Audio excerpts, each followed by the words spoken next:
Olá, alunos! Eu sou a professora Kétila, sejam bem-vindos a mais uma videoaula. Nossa aula de número 15, que falará sobre circulação oceânica e previsão do tempo. Bem, vamos começar aqui observando esse mapa mundi. Então, nele, nós temos aí o continente no qual está localizado o nosso país, que é a América do Sul. A América do Sul ela é banhada no leste pelo Oceano Atlântico e no oeste pelo Oceano Pacífico. Só que as águas que atingem esse nosso continente, elas apresentam temperaturas bem diferentes. Mas por que que isso ocorre, Por que tem essa diferença de temperaturas aí desses dois oceanos? Para respondermos essa pergunta, nós precisamos compreender o que são as correntes oceânicas e como elas são capazes aí de influenciar nisso, Então, o que seriam as correntes oceânicas? As correntes oceânicas, elas são os fluxos de águas com características específicas que vão se deslocar ao longo dos oceanos. Mas quais seriam essas características específicas? Entre essas características específicas que eu falei para vocês estão a salinidade, com maior ou menor concentração de sais minerais, a temperatura, que vai depender da incidência da radiação solar e também das trocas de calor com a atmosfera. Lembrando a vocês, que as regiões com maior incidência solar, elas estão mais próximas à linha do Equador. Inclusive, essa imagem aí que está ilustrando nessa tela, que está aparecendo aí para vocês, ela mostra justamente uma área com a temperatura mais elevada, representada em vermelho, que é justamente ali, próxima à linha do Equador, que são as regiões de baixa latitude. E outro fator também são os ventos, Que os ventos eles vão influenciar na formação das correntes marinhas, ok, pessoal? Então, as correntes marinhas, elas podem ser de dois tipos. Nós podemos classificá-las em correntes frias e correntes quentes, tá? Então, aqui, começando a falar um pouco sobre as correntes frias, A salinidade e a temperatura, elas mudam a densidade da água. E quanto mais salgada e mais fria, mais densa. Então, qual a tendência das coisas que são mais densas? Elas, aqui no caso do oceano, se a gente fosse pensar no oceano, seria mais profundo, O que é mais denso vai ficar aí mais profundo, mais no fundo mesmo. Em contrapartida, as correntes quentes, elas costumam ficar aí na superfície do oceano e costumam ser geradas pelos ventos, tá? Então, vamos ver agora a definição das correntes quentes e as definições de correntes frias para facilitar o entendimento de vocês. Inclusive, não deixem de fazer as suas anotações, ok? Então, as correntes quentes, elas são provenientes das regiões de baixa latitude, ou seja, aquelas que estão mais próximas à linha do Equador. A gente sempre vai tomar aí, neste caso, a linha do Equador como referência, tá bom? Então, por isso que é muito importante aqueles conceitos que nós vimos nas aulas anteriores. E as correntes quentes, elas são mais superficiais. Isso faz com que elas consigam se deslocar mais rapidamente do que as demais correntes.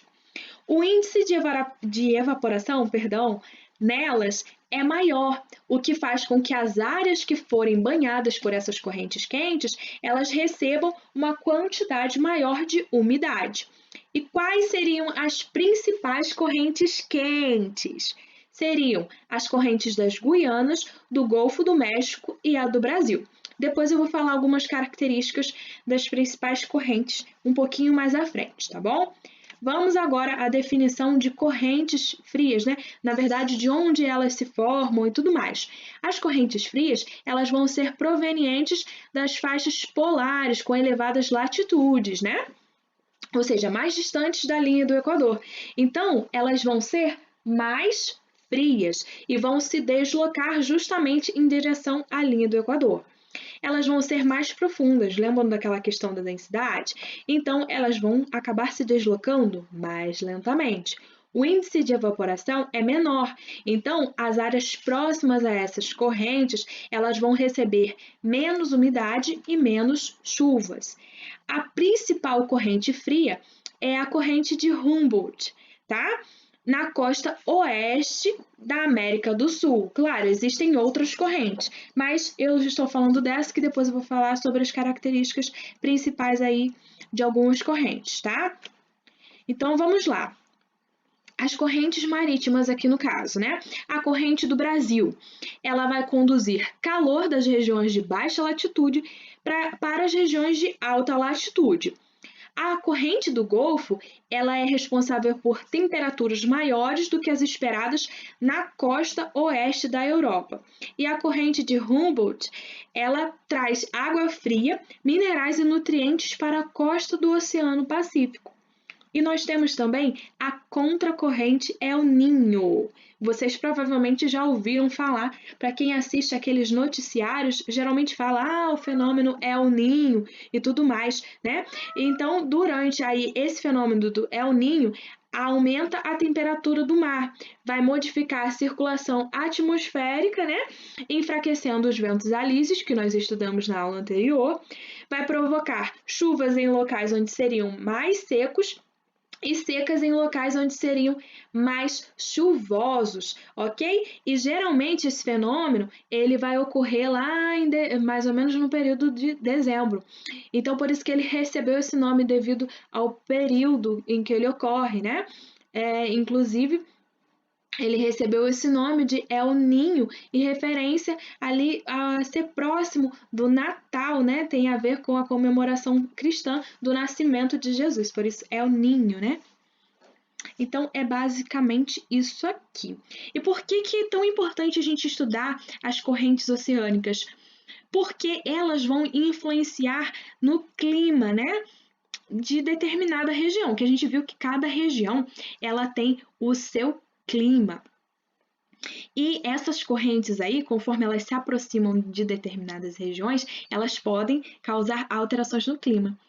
E por isso que é tão importante estudá-las, tá bom? Então vamos agora à segunda parte da nossa aula, que é falar sobre a previsão do tempo, basicamente, né, como ela é feita, né, como funciona.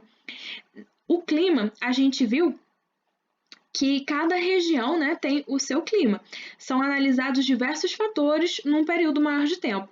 Agora, quando a gente fala de tempo mesmo, como está o tempo hoje, eu já disse, né, inclusive em aulas anteriores a vocês, que é um estado momentâneo. Então, ele pode mudar de repente.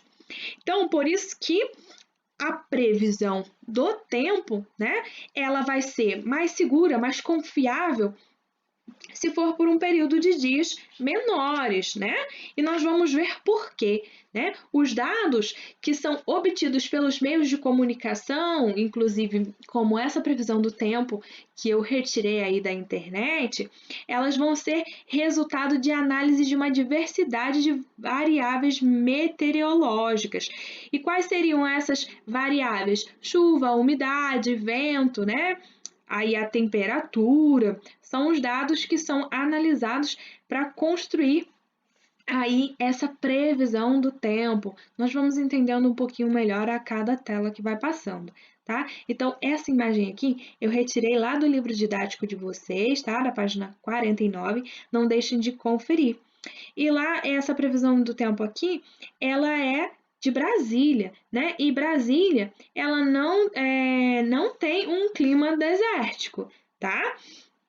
Ela não tem um clima desértico. Porém, aqui nós podemos ver que a umidade é baixa. E será que só porque a previsão do tempo está dizendo aí que a umidade está baixa, que o clima dela é desértico? Não, o tempo, né? O tempo é um estado momentâneo. Então, como eu disse aqui para vocês, tem até um textinho do lado, a previsão do tempo, ela inclui estimar a faixa de temperatura, a quantidade de chuva esperada, né? E as condições do céu para cada dia. Agora, quanto maior o número de dias que a previsão engloba, menor é a sua confiabilidade. Mas por quê? Eu disse para vocês, né? O tempo é um estado momentâneo. E hoje pode estar ensolarado e daqui a pouquinho, logo quando entardecer, já pode estar no tempo chuvoso, tá vendo? Então, por isso que o tempo é diferente do clima. Isso é só para reforçar para vocês, tá? Agora, para que possamos fazer uma previsão do tempo, para prever, né, o tempo, é preciso conhecer as variáveis que eu disse para vocês, e inclusive nós já estudamos algumas delas, né? Pressão atmosférica, temperatura, umidade, quantidade de precipitação e velocidade do vento para cada ponto do globo terrestre. Olha só que interessante. E como que esses dados eles vão ser coletados? Não são somente por estações meteorológicas, como algumas pessoas acabam pensando, tá? Esses dados eles também podem ser coletados por meio de balões atmosféricos, boias oceânicas, instrumentos de aviões comerciais e satélites, tá?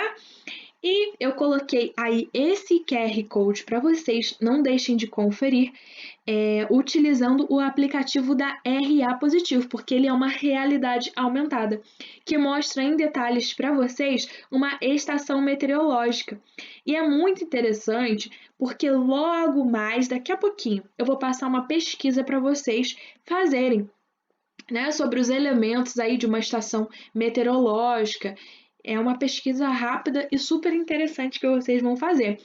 E utilizando esse aplicativo da RA Positivo, né, e observando lá a estação meteorológica, o próprio aplicativo já dá várias informações aí bem legais para vocês sobre os elementos que compõem uma estação meteorológica.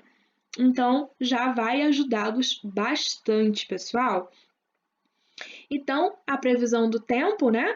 Como eu disse para vocês, o que eu preciso aqui que vocês guardem aí, né?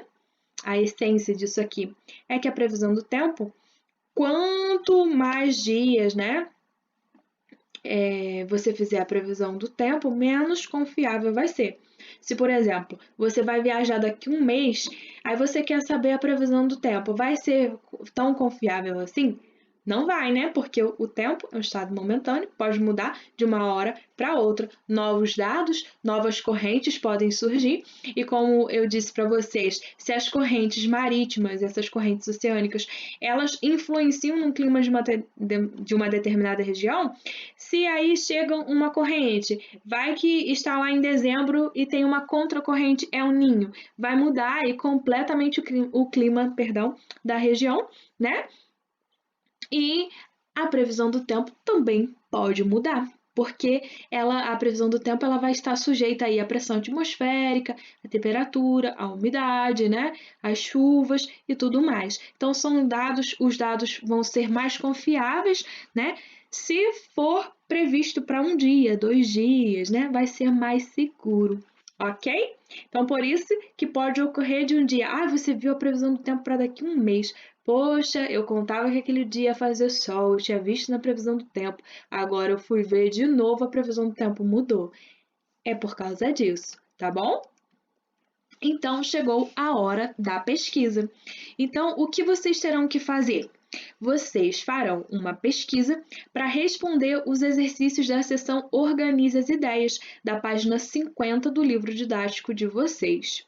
Muito fácil essa pesquisa aí, e tenho certeza que vocês vão aprender bastante. E nós vamos discutir os resultados dessa pesquisa na nossa próxima live, tá bom? Então, vou pedir também para que vocês façam os exercícios da seção Atividades, da página 50 e 51 do livro didático, e também que vocês façam a seção Hora de Estudo, das páginas 53 a 54 do livro didático. E a correção será feita também em uma de nossas lives, tá bom? Então, pessoal, grande abraço, bons estudos e até a nossa próxima aula.